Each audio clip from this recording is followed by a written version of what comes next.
जाइए, आप भी किसी का टेस्ट लीजिए। स्वागत है आपका ब्रेक के बाद और बात करेंगे केरल की सियासत की, जहां आरोप प्रत्यारोप एलडीएफ और यूडीएफ लगा रही हैं एक दूसरे पर, लेकिन वो भी बीजेपी का साथ होने का आरोप। तो केरल में टीम ए और टीम बी की सियासत लगातार जारी है और इसके पीछे का एजेंडा क्या है यह भी समझने की जरूरत है। केरल की राजनीति में मुख्य रूप से तीनों मोर्चा अगर हम बात करें, एलडीएफ, यूडीएफ और एनडीए यानी कि बीजेपी के बीच मुकाबला तेज होता दिख रहा है। एलडीएफ यानी कि लेफ्ट डेमोक्रेटिक फ्रंट का नेतृत्व पिनराई विजयन कर रहे हैं, जबकि यूडीएफ का प्रमुख चेहरा कांग्रेस है। कांग्रेस और एलडीएफ की प्रमुख पार्टी सीपीएम एक दूसरे पर बीजेपी की बी टीम होने का आरोप लगा रहे हैं। कांग्रेस का दावा है कि सीपीएम कई मुद्दों पर बीजेपी को अप्रत्यक्ष लाभ पहुंचाती है। वहीं सीपीएम का आरोप है कि कांग्रेस की नीतियां और रणनीति बीजेपी को मजबूत करने वाली है। तब राजनीतिक विश्लेषक दोनों दलों की इस रणनीति को मुस्लिम तुष्टीकरण से जोड़कर देख रहे हैं। दरअसल यह कहना है राजनीतिक विश्लेषकों का कि जो बीजेपी से मिला हुआ दिखेगा वो मुस्लिम हितैषी नहीं हो सकता है। यह संदेश एक वर्ग विशेष में देने की यह रणनीति है दोनों ही दलों की।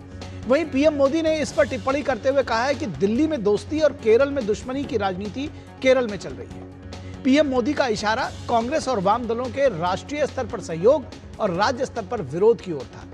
बीजेपी का कहना है कि जनता अब इस सियासी खेल को समझ चुकी है। वहीं बीजेपी खुद को केरल में ए टीम के रूप में स्थापित करने की कोशिश कर रही है। पार्टी का दावा है कि राज्य में उसका जनाधार धीरे धीरे बढ़ रहा है। केरल में परंपरागत रूप से एलडीएफ और यूडीएफ के बीच सीधा मुकाबला अब तक होता रहा है, लेकिन हाल के वर्षों में बीजेपी तीसरे मजबूत विकल्प के रूप में उभरने की कोशिश कर रही है। चुनावी रणनीति में त्रिकोणीय मुकाबले की स्थिति बनती हुई दिख रही है। यह मुकाबला वोटों के ध्रुवीकरण और छोटे अंतर से जीत हार तय होने की संभावना को बढ़ाता है। राजनीतिक दलों के बीच आरोप प्रत्यारोप चुनावी माहौल को और तीखा बना रहे हैं। जनता के मुद्दों जैसे विकास, रोजगार और कल्याणकारी योजनाएं भी बहस के केंद्र में हैं। विश्लेषकों का मानना है कि त्रिकोणीय मुकाबला चुनावी परिणामों को अप्रत्याशित भी बना सकता है। कुल मिलाकर केरल की राजनीति इस समय बेहद प्रतिस्पर्धी और बहुस्तरीय हो गई है, और बहुकोणीय भी अगर कहा जाए, त्रिकोणीय तो गलत नहीं होगा। तो प्रधानमंत्री ने केरलम की जनता को कांग्रेस और लेफ्ट दलों के दोगलेपन से सतर्क रहने का आग्रह किया। उन्होंने कहा कि दोनों दल पूरे देश में साथ में चुनाव लड़ते हैं और केरलम में एक दूसरे के खिलाफ दिखाई देते हैं। चुनाव में पर्दे के पीछे कौन किसकी बी टीम है, ये केरलम के लोगों के सामने इसकी भी सच्चाई में आज रखने वाला हूं। कांग्रेस और कम्युनिस्ट पूरे देश में एक दूसरे से गठबंधन करते हैं। बिहार देख लीजिए, झारखंड देख लीजिए, आंध्र प्रदेश से लेकर मणिपुर, त्रिपुरा, असम तक कांग्रेस और कम्युनिस्ट का गठबंधन होता है। इंडिया अलायंस पे सब साथ में है। दिल्ली में सरकार साथ में चलाई थी, तमिलनाडु में भी ये दोनों एक साथ अलायंस में है। लेकिन यहां केरलम में कांग्रेस और लेफ्ट वाले एक दूसरे को झूठी गाली देते हैं। इसलिए आपको, मेरे केरलम के भाई बहनों को, इन दोनों से ही सावधान रहना है। और केरल के मुख्यमंत्री पिनराई विजयन ने कहा कि राहुल गांधी राष्ट्रीय स्तर के नेता हैं, लेकिन उनमें स्थानीय नेता जैसी भी परिपक्वता नहीं दिखती। जो बात हमें समझ नहीं आती वो यह है कि उनमें एक सम्मानित नेता के गुण नहीं है जो उनके पद पर रहते हुए होने चाहिए। राहुल गांधी और कांग्रेस भारत में भाजपा की सहायक टीम के रूप में काम कर रहे हैं, ये कहना है पिनराई विजयन का। രാഹുൽ ഗാന്ധി ഈ അഖിലേന്ത്യാ നേതാവാണല്ലോ. പക്ഷേ സാധാരണ പ്രാദേശിക നേതാവിൻ്റെ, പ്രാദേശിക പ്രവർത്തകന്റെ കാര്യവിവരം പോലും ഇല്ല എന്നതാണ് വസ്തുത.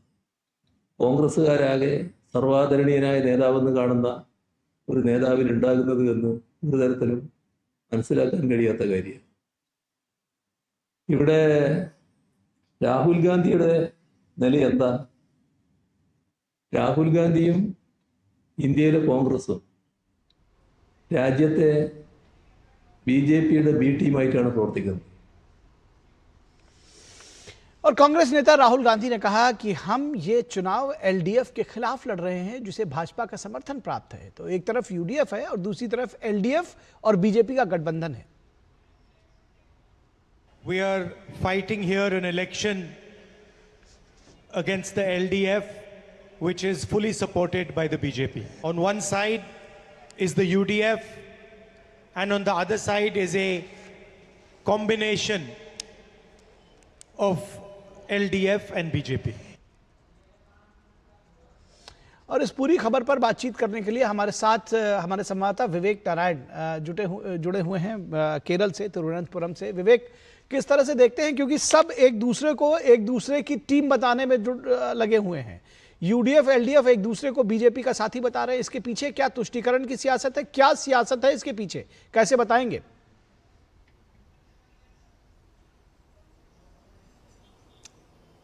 हाँ जी, प्राइम मिनिस्टर नरेंद्र मोदी ने अपने स्टेटमेंट से साफ कर दिया है कि CPM और कांग्रेस दोनों ही पार्टीज ने भाजपा को स्टेट में एक प्रोमिनेंट फोर्स की तरह रिकॉग्नाइज कर लिया है.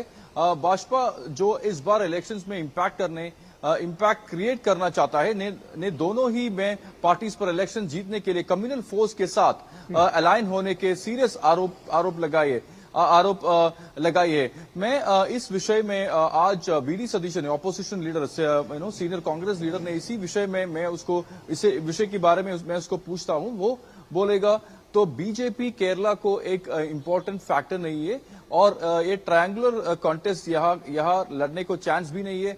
तो यहाँ केरल के खिलाफ में यहाँ इलेक्शंस और यह कॉन्टेस्ट CPM और कांग्रेस के बीच में है. But the fact of the matter is in constituencies like Thiruvananthapuram or Trichur, Palakkad, or constituencies like Aranmula, Pathanamthitta, BJP एक स्ट्रांग फोर्स है. ये कांग्रेस नेताओं ने ये एक्नॉलेज कर दिया है. तो इस कारण में इस आरोपण को बीजेपी ने इस आरोपण को क्लियरली रिजेक्ट किया है. और BJP ने कहा है ये कांग्रेस और CPM ने जमात इस्लामी और SDP की तरह कम्युनल फोर्सेस के साथ अलाइन करना है. तो इस एलिगेशंस को डिफ्लेक्ट करने को ये कांग्रेस और CPM ये आरोप बीजेपी को तरह रेज किया है. जी, एक बात तो क्लियर हो जाती है विवेक कि कुछ भी हो, लेकिन अगर आरोप BJP के ऊपर लगा रहे हैं दोनों ही पक्ष, तो इसका मतलब BJP को सेंटर पॉइंट में ला रहे हैं और BJP का जो डर है वो साफ तौर पर देखा जा सकता है. इनको लगता है कि BJP कहीं इनका खेल गड़बड़ न कर दे.